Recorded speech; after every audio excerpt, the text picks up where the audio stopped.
ये कहानी है परियों के एक अजीम शहर की, जहां आसमान से बातें करता हुआ एक शानदार महल था। इस महल पर हुक्मरानी करती थी शाजिया, जो सिर्फ परी सरदार नहीं बल्कि पूरी परी दुनिया की बादशाह थीं। शाजिया ताकतवर थीं, समझदार थीं, लेकिन उसके दिल में एक खामोशी थी। बादशाही के बोझ ने उसे मुस्कुराना भुला दिया था। एक रात जब शहर रोशनी से जगमगा रहा था, अचानक आसमान सुर्ख हो गया। दूर से आग के शोले उठने लगे। दुश्मन ने हमला कर दिया था।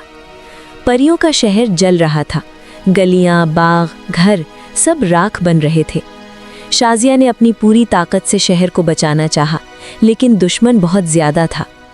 और फिर आखिरी लम्हों में जब महल भी गिरने वाला था, एक तलवार चमकी। ये रियाज था।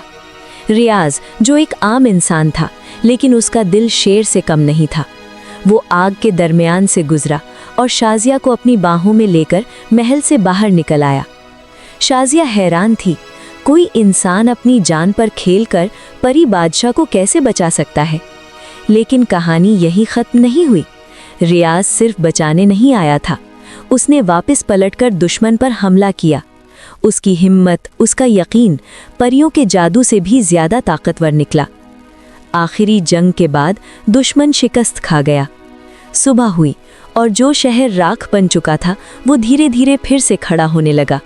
जादू ने वापस सांस ली। शाजिया ने पहली बार सुकून महसूस किया। उसने रियाज की तरफ देखा और कहा, तुम सिर्फ मेरे मेहमान नहीं, तुम इस महल के महफूज हिस्से हो। और इस तरह शाजिया ने रियाज को महल आने की दावत दी। वक्त गुजरता गया।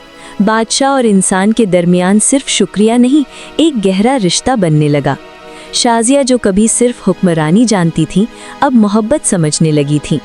और रियाज जिसने कभी महल का ख्वाब भी नहीं देखा था, अब उसका हिस्सा बन चुका था।